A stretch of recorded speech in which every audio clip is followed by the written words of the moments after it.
खेसारी लाल बहुत दिन से हैं, ठीक है, लेकिन सच में मैं अपने जीवन में आप दोनों को पाके इतना खुश हूं कि उसका अंदाजा अब किसी को नहीं होगा। हृदय है आपका, हृदय। इस धरती को सच में मैं नमस्कार करूंगा कि भगवान इस धरती को जब भी हम इस दुनिया से जाए तो फिर से दोबारा अंकुश राजा को इस धरती पे जरूर भेजना।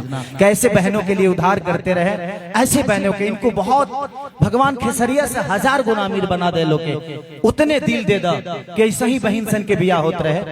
और हम गृह प्रवेश करे तो हम करब, अब हमार तो बिया हो ही ना, हमारा बार बार बियाह करे का आदत तो बा ना, एके गो भइल बा और दोबारा करे के रही तो हम अपना तिलक में को लेती। अब तनी कुछ तनी मैंने गुनगुना दी भैया, सब लोग चाहता कि खाना और पीना साथे रहना फ्री बा,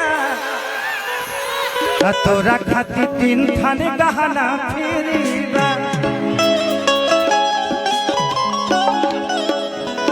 ये माहौल ही इतना प्यारा है कि यहाँ पे कोई गाना गाने का मन कर रहा है, खूब बतियाऊं। और सिर्फ अंकुश राजा के बारे में क्या बोल सकता हूँ मैं, क्या दुआ दे सकता हूँ, क्योंकि ये खुद ही ब्राह्मण है, इनको आशीर्वाद देने की क्षमता हमारे अंदर नहीं, बल्कि मैं शुभकामना दे सकता हूँ और दुआ दे सकता हूँ कि यार पापा कहवाना गरिया जो बाबा खेलानी हमारा के हार गईनी कि यारी बेटिया भाना गरिया जो बाबा खेलानी तारा के हार गईनी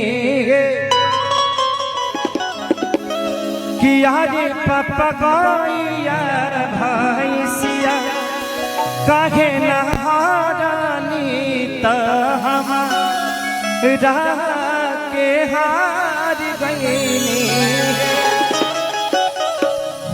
कि आहो बेटी गैया बछरुआ घर के लक्ष्मी त तू धन पहराया।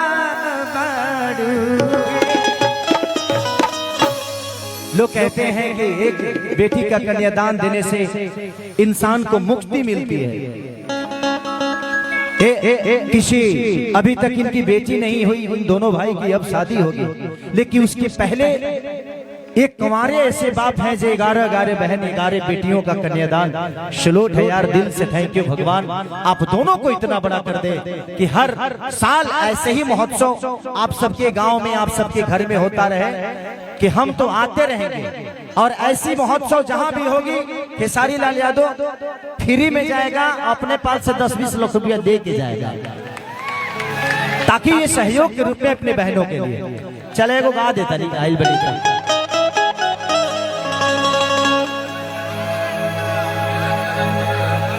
आग लगाई भूखा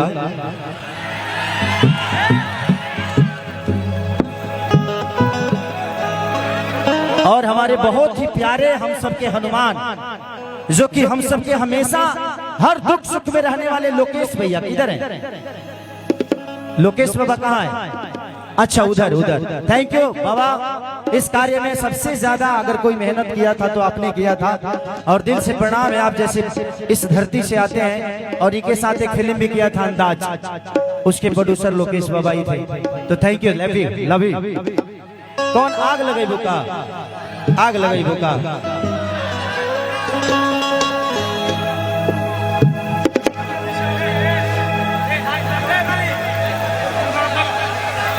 कि चढ़ल जवानी हमार लागे बड़ी खराचा, हमके बोलई बाबू साथ परी पराचा, कया बजी लछा परा ताले बाजी डाफरा, कि लहिकन के भागे जगहे भूखा, कि पेट्रोल जवनिया से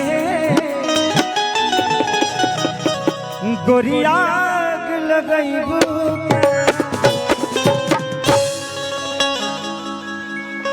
ना जी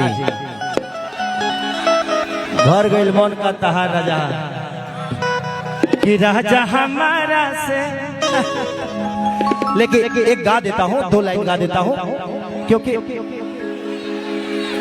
कि चढ़ल जवानी बाटे लागी बड़ी खरा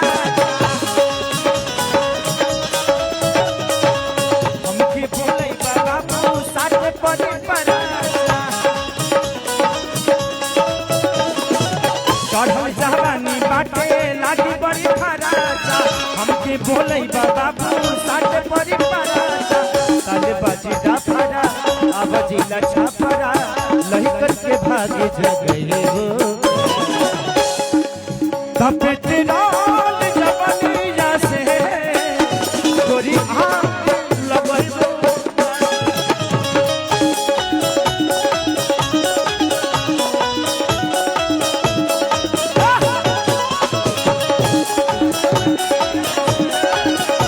गोरी आग लगैबू चला पेट्रोल जवनिया से गोरी आग लगैबू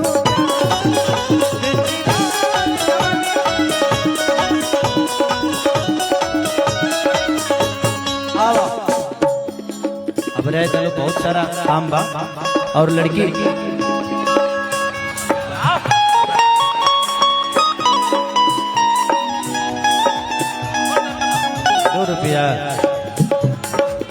₹2 हो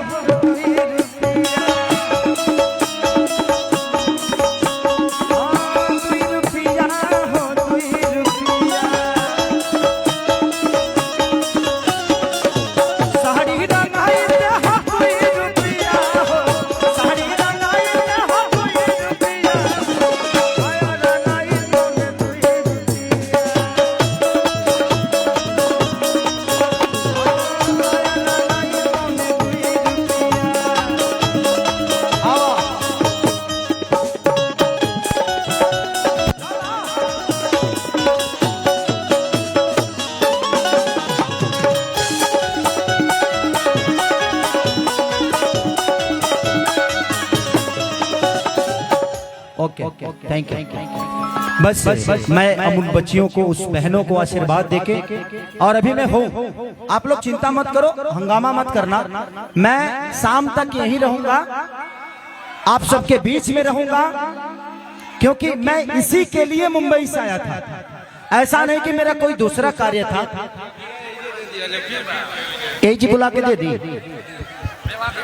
हाँ वहां पे भीड़ हो जाएगा, फिर जहाँ बुला लीजिए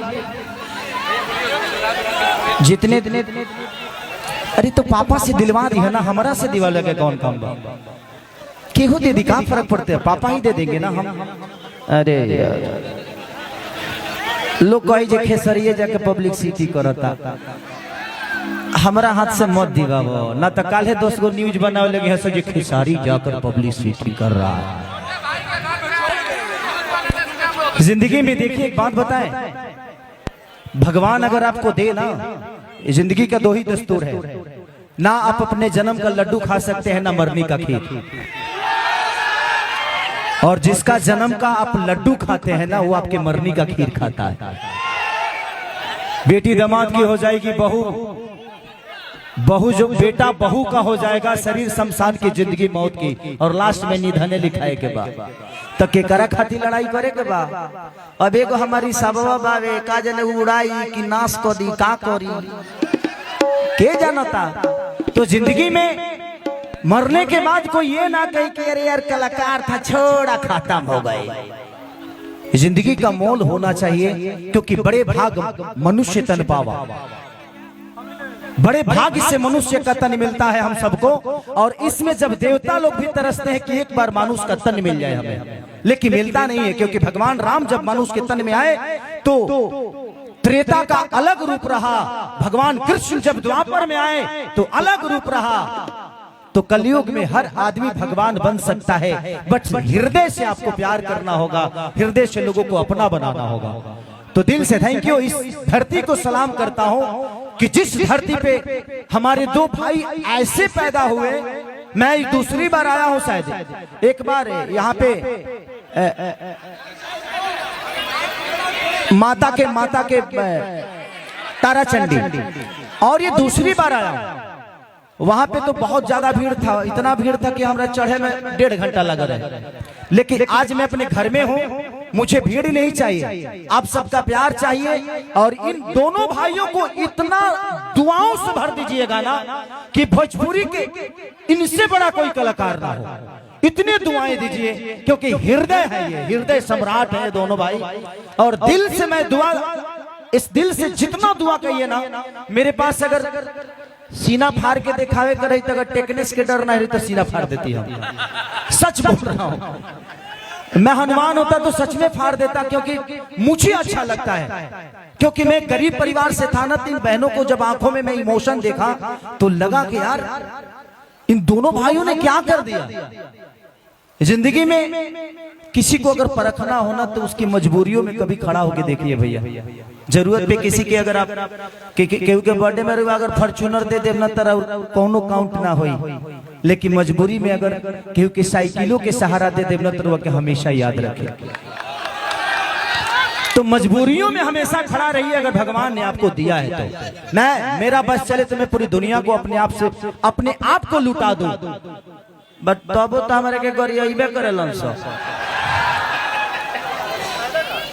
एगो दुगो लोग ऐसा बजे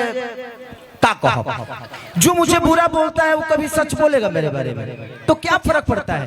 भगवान के लोग ना गरियाला, मोदी जी के लोग ना गरियाला, तो चलता है। ये माहौल अच्छा है, आप जैसे लोगों को प्यार है। आज अंकुश राजा जैसे ये कलाकार नहीं, ये मुझे लगता है कि एक बेहतर इंसान भी है।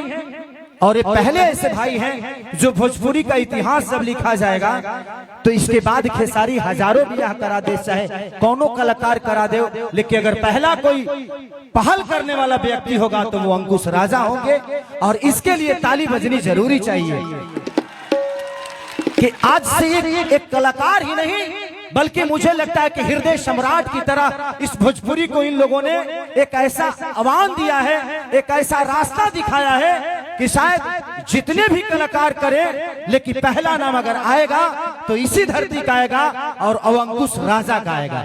तो थैंक यू सो मच अपने भाइयों के लिए भी, और हमारे पिता लक्ष्मण दुबे जी जिन्होंने ऐसे पुत्रों को पैदा किया जिनके जीवन में सिर्फ एक इमोशन है और दिल से दुआ है। इन बहनों के ढेर सारा शुभ प्यार आशीर्वाद। चबिया पॉपी से दिवा दी है नहीं यार,